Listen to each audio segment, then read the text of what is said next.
नमस्कार, बहुत स्वागत है आपका। मैं हूं आपके साथ सुमित शर्मा। इंदौर से बड़ी खबर है, जहां आदिवासी भाइयों के साथ अमानवीय व्यवहार सामने आया है, अमानवीयता सामने आई है। घर में बंद कर आदिवासी भाइयों की पिटाई कर दी गई। दोनों की बेहोश होने तक पिटाई की गई है। नशे में धुत सुमित चौधरी और उसके गार्ड पर आरोप है पिटाई का। इंदौर में मजदूरी करते हैं दोनों भाई। दोनों पीड़ितों को एमवाय हॉस्पिटल में भर्ती करवाया गया है। थाने में एफआईआर कराने पहुंचे हैं परिजन। इस वक्त की बड़ी खबर इंदौर से आपको हम बता रहे हैं, जहां पर आदिवासी भाइयों के साथ अमानवीयता हुई है। घर में बंद कर आदिवासी भाइयों की पिटाई कर दी गई। दोनों की बेहोश होने तक पिटाई की गई है। नशे में धुत सुमित चौधरी और उसके गार्ड पर मारपीट का आरोप है। इंदौर में मजदूरी करते हैं दोनों भाई। दोनों पीड़ितों को एमवाय अस्पताल में भर्ती करवाया गया है और थाने में एफआईआर कराने पहुंचे हैं परिजन। आप तस्वीरों में देख सकते हैं कि जो आरोपी है वो किस बेरहमी से आदिवासी युवक के साथ मारपीट कर रहा है।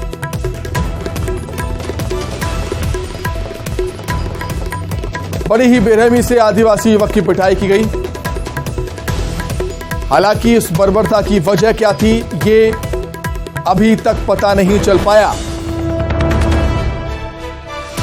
पहले लात घूंसों से मारता है ये आरोपी आदिवासी युवक को, और मन नहीं भरता तो डंडे से भी पिटाई होती है। और तब तक पिटाई होती है जब तक कि आदिवासी युवक बेहोश नहीं हो जाता। ये जो आरोपी है, जिसका नाम सुमित चौधरी बताया जाता है, वो नशे में धुत है। ये भी जानकारी सामने आई कि नशे में धुत सुमित चौधरी और उसके गार्ड पर मारपीट के आरोप लगे हैं। हालांकि मारपीट क्यों की गई, इसकी वजह क्या थी, ये अभी स्पष्ट नहीं हो पाया। जो पीड़ित के परिजन हैं वो एफआईआर दर्ज कराने के लिए थाने पहुंचे हैं।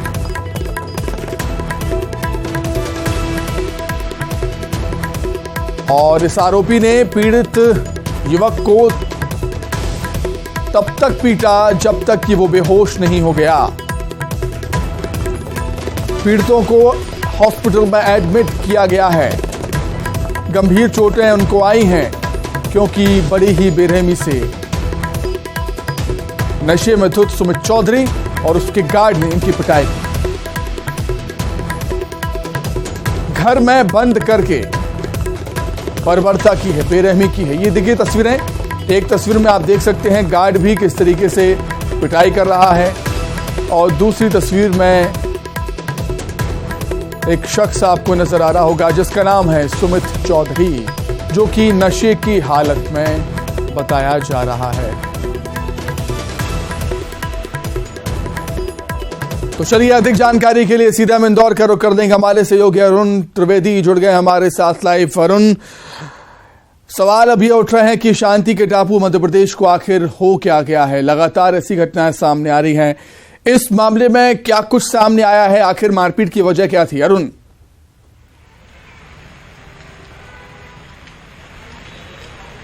बिल्कुल, देखिए, सीधी के बाद इंदौर में इस तरह की अमानवीयता की घटना सामने आई है, जिसमें आदिवासी युवकों के साथ इस तरह की दरिंदगी की गई है।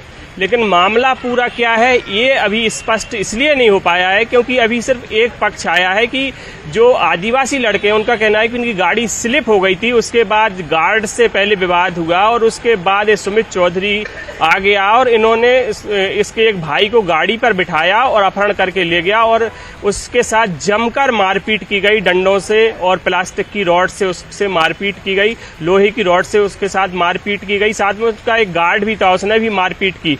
उसका भाई जब उसे बचाने के लिए गया तो 6 लोगों ने उसके भाई के साथ मारपीट की और उसके साथ तब तक मारपीट ये लोग करते रहे जब तक वो दोनों बेहोश नहीं हो गए। और ऐसा इनका कहना है कि पूरी रात इनके साथ मारपीट की गई। रात 9 बजे ये घटना हुई थी और पूरी रात अपहरण करके इनके साथ मारपीट की गई है। और उसके बाद जब इनको सुबह होश आया तब इन्होंने अपने परिजनों को सूचना दी।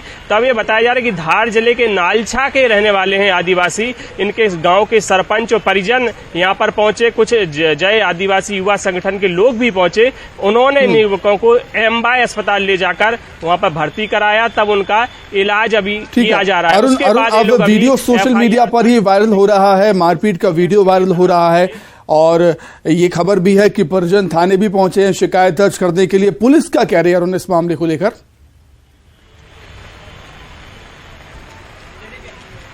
देखिए, पुलिस अभी इस मामले में कुछ भी नहीं कह पा रही है, क्योंकि अभी ये मामला दर्ज हुआ है, उसके बाद वो जांच करेगी कि आखिरकार घटना क्या हुई थी। लेकिन वीडियो में साफ दिख रहा है कि आदिवासी युवकों के साथ बेरहमी से मारपीट की जा रही है, उनके साथ दरिंदगी की गई है। और कोई भी घटना हो, लेकिन इस तरह से मारपीट किया जाना कहीं से भी उचित नहीं है, क्योंकि आप कानून को अपने हाथ में नहीं ले सकते। और ये इस घटना में इन्होंने अपने कानून को हाथ में लिया, उनके साथ जमकर मारपीट की और वीडियो भी बनाया, उसको सोशल मीडिया पर उसको वायरल भी किया। तो आप समझ सकते हैं कितना घिनौना एक कृत्य है जो उन आदिवासी युवकों के साथ किया गया। अब जो जय आदिवासी युवा संगठन है वो इस घटना में एट्रोसिटी एक्ट के तहत मामला दर्ज करने के साथ ही इन आरोपियों के घरों पर बुलडोजर चलाने की मांग कर रहा है और आंदोलन करने की भी चेतावनी दे रहा है।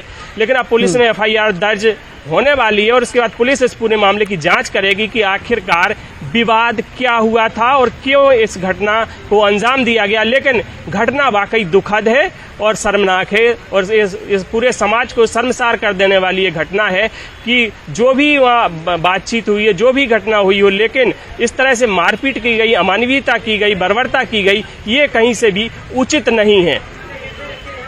बिल्कुल ठीक बात कही अरुण आपने, बहुत धन्यवाद आपका जुड़ने के लिए, तमाम बातचीत के लिए बहुत शुक्रिया। तो निश्चित तौर पर काफी बर्बरता पूर्वक यहां पर पिटाई हुई है, बेरहमी से पिटाई हुई है आदिवासी भाइयों की और आदिवासी भाइयों के साथ अमानवीयता हुई। घर में बंद कर आदिवासी भाइयों की पिटाई कर दी गई, दोनों की बेहोश होने तक पिटाई की है। नशे में धुत सुमित चौधरी और उसके गार्ड पर मारपीट के आरोप हैं। इंदौर में मजदूरी करते हैं दोनों भाई, दोनों पीड़ितों को एम्बा अस्पताल में भर्ती किया गया। बेटा पत्थर मारेगा तेरी नहीं सुन ले, तुम्हारी सबकी है ना। तो जो आरोपी है सुमित चौधरी वो नशे में धुत बताया जा रहा है। उसके गार्ड ने भी दो आदिवासी भाइयों के साथ बड़ी ही बेरहमी से पिटाई की है। हालांकि जो परिजन हैं वो थाने पहुंच चुके हैं शिकायत दर्ज कराने के लिए। पुलिस अब मामले की जांच करेगी और एफआईआर करेगी। फिलहाल पुलिस मामले की जांच कर रही है वीडियो के आधार पर, लेकिन वजह भी जो भी रही हो, इस तरीके से बर्बरता करना कतई सही नहीं। मारपीट हुई है और मारपीट तब तक हुई है, पिटाई तब तक हुई है जब तक कि दोनों बेहोश नहीं हो गए। वहाँ इधर से आ रहे थे हम, गाड़ी गिर गई थी हमारी, तो हम खड़ी कर रहे थे तो भैया ने गाली दी, सिक्योरिटी ने, और मैंने भी गाली दी। तो इसने पत्थर उठा के उलट मार दी मेरे को। तो वहाँ से मेरे को गाड़ी बिठा के ले गए और वहाँ जाके ले जाके मारा मेरे को और पूछता है कि आदिवासी समाज से है। तो मैंने बोला हाँ, ऐसी घटना। आगे बढ़ते हैं, भोपाल से बड़ी खबर। शिवराज कैबिनेट की बैठक हुई, कई अहम प्रस्तावों पर मुहर लगेगी। कैबिनेट बैठक में 4 मुद्दों पर फैसला लिया जाएगा। आगामी विधानसभा सत्र में पेश किए जाने वाले अनुपूरक बजट को मंजूरी मिलेगी। शिवराज कैबिनेट की बैठक में वित्तीय वर्ष का पहला अनुपूरक बजट हो सकता है। 10,000 करोड़ से ज्यादा का प्रस्ताव। मध्य प्रदेश आयुर्विज्ञान विश्वविद्यालय संशोधन विधेयक का अनुमोदन। मध्य प्रदेश निवेश संवर्धन संशोधन विधेयक का अनुमोदन। बिजली खरीदी एग्रीमेंट के तहत स्थापित बिजली परियोजना के संबंध में भी फैसला हो सकता है।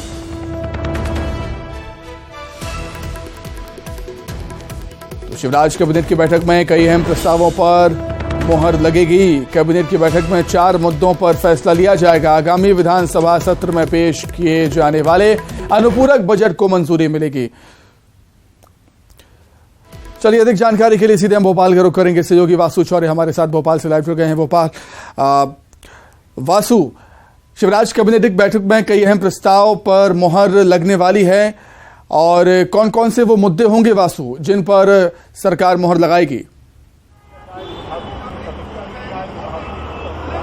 बिल्कुल सुमित, देखिए आज की जो कैबिनेट की बैठक है वो काफी ज्यादा महत्वपूर्ण है और सब इसलिए भी और भी ज्यादा महत्वपूर्ण हो जाती है क्योंकि अब मध्य प्रदेश विधानसभा का मानसून सत्र शुरू होने वाला है और अमूमन ये माना जा रहा है कि ये अंतिम मानसून सत्र होगा मौजूदा विधानसभा का। इसके बाद जो विधानसभा के चुनाव हैं वो होने हैं, यानी कि ये जो आने वाले 4 से 5 महीने ये सरकार और सरकार के कामकाज के लिहाज से काफी ज्यादा महत्वपूर्ण रहने वाले हैं। तो ऐसे तमाम सारे मसौदे, ऐसे तमाम सारे वो प्रस्ताव जिनको लेकर सरकार लगातार ये प्रयास कर रही थी कि उनको जल्द से जल्द लागू किया जाए और सीधे तौर पर जो जनता से कनेक्टिविटी वाले हैं, चाहे वो स्कूलों की बात हो, कॉलेजेस की बात हो, कर्मचारियों से, किसानों से, महिलाओं से जुड़े मुद्दे को लेकर जो प्रस्ताव आते हैं उनकी बात हो, ये तमाम जो प्रस्ताव हैं वो आज कैबिनेट की बैठक में रखे जाएंगे और इसको कैबिनेट का अप्रूवल मिल सकता है। इस वक्त मैं सीएम हाउस के बाहर मौजूद हूं और मंत्रियों के पहुंचने का सिलसिला शुरू हो गया है। जल्दी जो कैबिनेट की बैठक है वो शुरू हो जाएगी। आपको बता दूं 7 बजे से 8 बजे तक जो कैबिनेट की बैठक है वो चलेगी और उसके बाद आज टिफिन कैबिनेट का भी आयोजन किया गया है, यानी कि जो तमाम सारे मंत्री हैं वो अपने घरों से टिफिन लेकर सीएम हाउस आज पहुंच रहे हैं और वहां पर सभी मंत्री जो हैं वो जो रात का डिनर है वो साथ में करते हुए नजर आएंगे। लेकिन खास बात ये होगी कि सभी लोग अपने जो टिफिन हैं वो एक दूसरे के साथ शेयर करेंगे। तो इससे कहीं ना कहीं बीजेपी की कोशिश है एक मैसेज देने की कि सभी लोग साथ में हैं, सभी लोग एकजुटता के साथ चुनावी मैदान में उतरेंगे और इस दौरान भी कई महत्वपूर्ण मसलों को लेकर चर्चा हो सकती है। सुमित, इस समय सबसे बड़ी बात यह है कि सरकार की एक बड़ी फ्लैगशिप योजना चल रही है, लाडली बहना योजना। उसका कितना बेहतर क्रियान्वयन हो रहा है क्योंकि परसों यानी कि 10 तारीख को लाडली बहना योजना की दूसरी किस्त भी डलने वाली है। तो उसको किस तरीके से पार्टी लोगों के बीच में पहुंचकर सेलिब्रेट करेगी और इस योजना के बारे में और ज्यादा से ज्यादा प्रचार प्रसार किस तरह से किया जाएगा, इन तमाम बातों को लेकर भी आज कैबिनेट की बैठक में चर्चा होगी। और निश्चित तौर पर आगामी विधानसभा सत्र, उसमें अनुपूरक बजट जो आना है और जो तमाम सारे अन्य मसले हैं, किस तरीके से विपक्ष के आरोपों का जवाब देना है, कांग्रेस जो लगातार सवाल खड़े कर रही है उनको किस तरीके से पलटवार करना है, ये सारी बातों को लेकर आज कैबिनेट की इस पूरी बैठक में निश्चित तौर पर कैबिनेट की बैठक शुरू होने वाली है। कई अहम प्रस्तावों पर सरकार मोहर लगाएगी इस बैठक में। वासु, बहुत धन्यवाद आपका। गुना में सीएम शिवराज सिंह चौहान ने लाडली बहना सम्मेलन को संबोधित किया और इस दौरान सीएम ने कांग्रेस पर जमकर हमला भी बोला। वहीं कार्यक्रम में शिरकत कर रहे केंद्रीय मंत्री ज्योतिरादित्य सिंधिया ने दिग्विजय सिंह पर इशारों में बंटाधार का एक बार फिर से आरोप लगाया।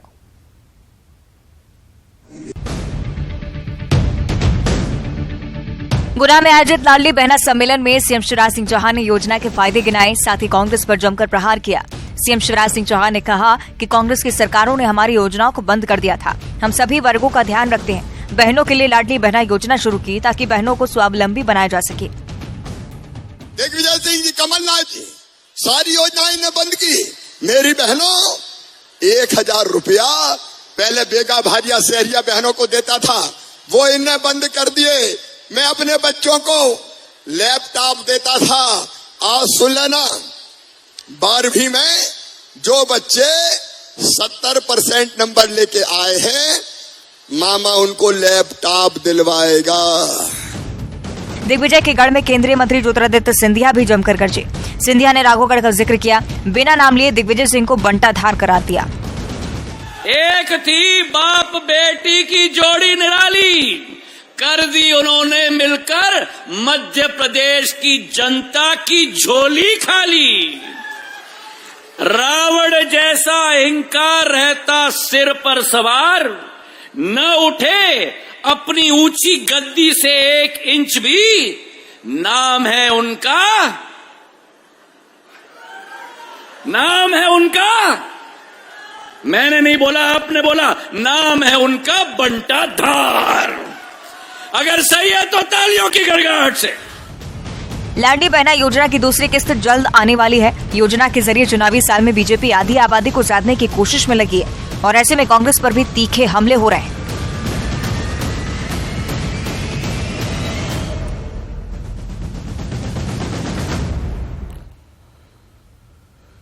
वहीं सीधी कांड को लेकर बीजेपी के प्रदेश अध्यक्ष वी डी शर्मा ने बड़ा बयान दिया। वी डी शर्मा ने कांग्रेस पर भ्रम फैलाने के आरोप लगाए और कहा कि वीडियो कमलनाथ सरकार के समय का है। इसके साथ ही कहा कि अपराधी किसी भी दल का नहीं होता।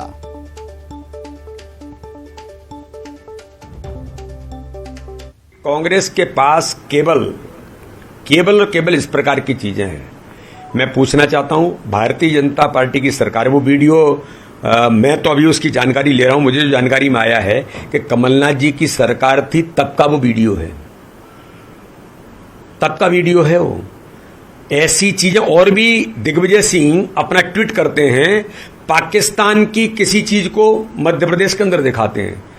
एक कहीं का उन्होंने एक ट्वीट किया था, किसी मस्जिद पर भगवा लहराने का कोई कभी किसी समय का कोई इंसिडेंस होगा, उसको मध्य प्रदेश के अंदर दिखा रहे थे। उज्जैन जिले के बड़नगर तहसील से कांग्रेस के विधायक मुरली मोरवाल का एक वीडियो सामने आया है, जिसमें वो कह रहे हैं कि बीजेपी की तरफ से उन्हें 40 से 45 करोड़ रुपए लेकर बीजेपी में शामिल होने के लिए कहा गया। उन्होंने कहा कि उन्हें राज्य मंत्री का पद भी देने की बात कही गई थी, लेकिन उन्होंने ऑफर को ठुकरा दिया, मना कर दिया। ये वीडियो 30 जून का बताया जा रहा है, जब बड़नगर में एक कार्यक्रम आयोजित हुआ था। बीजेपी के जिला महामंत्री विशाल राजौरिया ने मुरली मोरवाल पर पलटवार करते हुए कहा कि मुरली मोरवाल उस व्यक्ति का नाम उजागर करें जिसने उन्हें ये ऑफर दिया था। सरकार, मैं आपको बताना चाहता हूं, 35, 40, 43 करोड़ का मेरे को भी ऑफर था और मेरे को भी मंत्री बनाने का था कि आपको राज्य मंत्री बना देंगे। मैंने 40 करोड़ मैंने कहा भैया मेरे को 40 करोड़ नहीं चाहिए। अरे कि भैया ले लो, एक कमरा भरा जाएगा। मैं उनको भले 2 कमरे भरा जाए तो भी नहीं लूं मैं, कि बात करने के 5 करोड़ दे देंगे। तो मैंने मेरे को 5 करोड़ भी नहीं चाहिए। मेरे जैसे आदमी को लालच देके करोड़ों का लालच दिया, पर मैंने कहा आज मैं बीजेपी ज्वाइन कर लूंगा तो बड़नगर तहसील के कार्यकर्ताओं पे क्या बीतेगी, ईमानदार कार्यकर्ताओं पे क्या बीतेगी, इसलिए मैंने भारतीय जनता पार्टी में जाने से सफा इनकार कर दिया। जिस तरह से मेरे भी संज्ञान में बात आई है कि हमारे जिले के बड़नगर विधानसभा के विधायक मुरली मोरवाल जी ने अपने भाषण में कहा है, तो सबसे पहले तो मैं मुरली मोरवाल जी को ये कहना चाहता हूँ कि जिस तरह से खुले मंच पर वो बोल रहे हैं, वो नाम बताएं कि कौन व्यक्ति था जो उन्हें 40 करोड़ मंत्री की बात कर रहा था। स्कूली छात्रों के लिए जरूरी खबर है। उज्जैन में रविवार को स्कूल खुलेंगे, सोमवार को स्कूलों में छुट्टी रहेगी, क्योंकि सोमवार को नगर भ्रमण पर निकलेंगे बाबा महाकाल। नगर निगम क्षेत्र के सभी स्कूलों में 10 जुलाई को छुट्टी रहेगी। बड़ी खबर उज्जैन से, स्कूली छात्रों के लिए ये जरूरी खबर है। उज्जैन में संडे को स्कूल खुलेंगे, रविवार को स्कूल खुलेंगे और सोमवार को छुट्टी रहेगी, क्योंकि सोमवार को बाबा महाकाल नगर के भ्रमण पर निकलेंगे।